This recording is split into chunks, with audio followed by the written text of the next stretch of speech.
sugar's not healthy. Hey, Coca-Cola, it's me, LeBron James. My skin is having an episode because I've been eating sugar for every meal, and gluten, which I'm allergic to, but I don't care. Sugar. You might love sugary foods and carby snacks, but have you ever wondered if there's more to your craving than just a sweet tooth?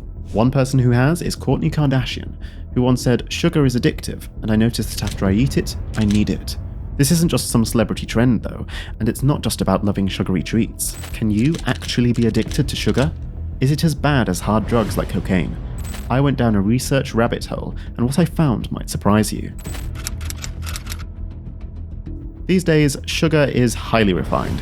You don't eat the whole sugar cane. We crush it, drain it, boil the juice to a syrup, and strip it of all nutritional value until we are left with pure white crystals of sugar. This theme of refinement is the same as with cocaine from the coca leaf, or opium from the poppy.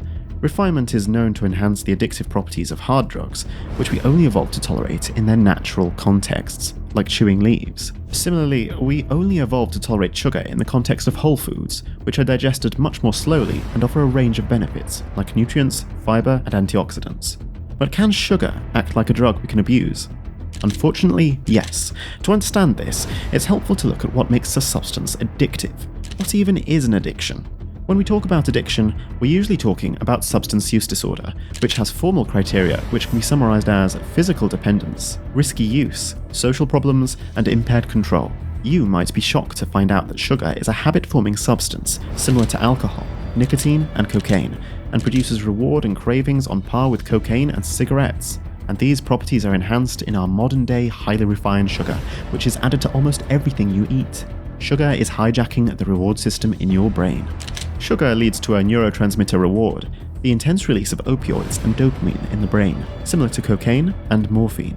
This can lead to binging behavior and a dependence on that reward, and that can conversely lead to dopamine deficiency and withdrawal when the sugar is taken away.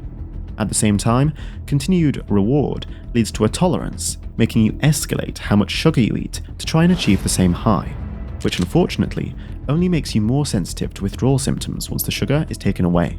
The results of animal studies of sugar addiction are pretty startling. Sugar seems to have a powerful effect on their brains, similar to drugs, and it more than meets the requirements of an addictive substance. And it seems that this is also happening in people. After several weeks or months of high sugar intake, you may experience a dopamine deficiency in the brain. This deficiency has been suggested to lead to withdrawal and ADHD-like symptoms, such as hyperactivity, attention deficit, distraction, and decreased cognitive performance. Shockingly, obesity, ADHD, and drug addiction to cocaine and heroin have something in common: the downregulation of dopamine receptors in the brain and dependence on dopamine highs. Take away the sugar, and many sugar-addicted people experience a mild state of depression, for which they need a sugar fix, perpetuating the cycle.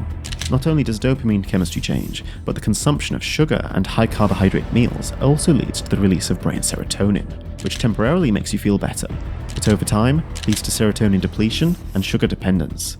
All of this contributes to addiction, but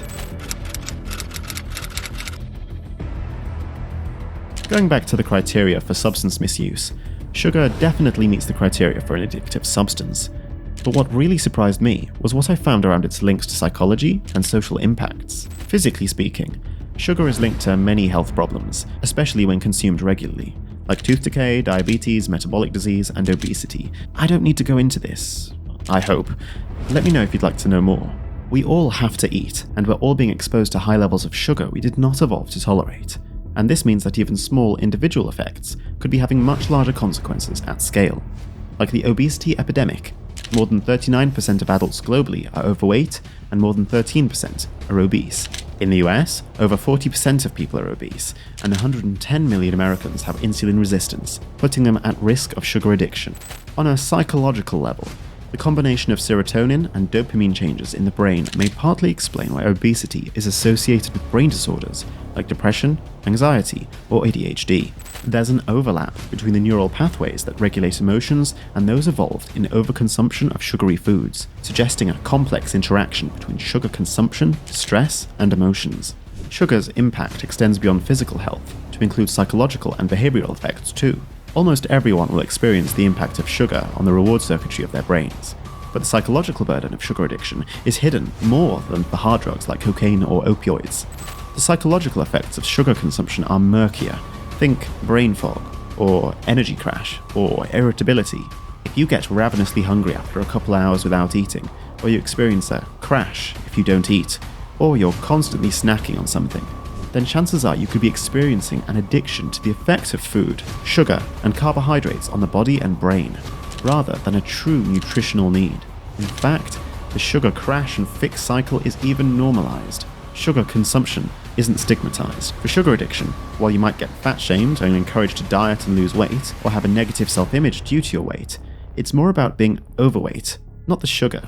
You can eat ice cream in public, but you can't exactly do the same with lines of Coke. But there is a surprising link between sugar and hard drugs. There appears to be a genetic component that increases the likelihood of both drug addiction, alcoholism, and preferring sweet, sugary foods, suggesting that they all share the same addictive mechanisms. Sugar can act as a gateway drug, with people often transferring their addiction over from sugar to much more harmful addictive drugs. It's been reported in weight loss surgery patients that those with high sugar diets and sugar addiction were most likely to develop a new drug addiction after surgery. This is like the animal studies that found that sugar-addicted rats were more sensitive to opioids. The addition of sugar to almost everything you eat, including so-called healthy foods with lower fat, could actually be predisposing you to addictions to alcohol, hard drugs like opioids, or even addictive behaviors like gambling or porn addiction. Sugar can have a big impact on your health. Yes, it's an addictive substance, and it's a serious health issue. It combines deep neurological changes we see with hard drugs, with severe metabolic and physical impacts that play out over the long term, such as weight gain and obesity, to inflammatory disease or metabolic diseases, and now addiction.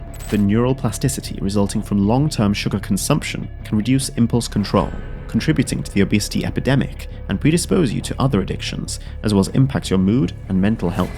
Fortunately, it's possible to short-circuit sugar addiction and break out of this toxic cycle, but most people are too dependent already to give it a go. To find out more, watch this next.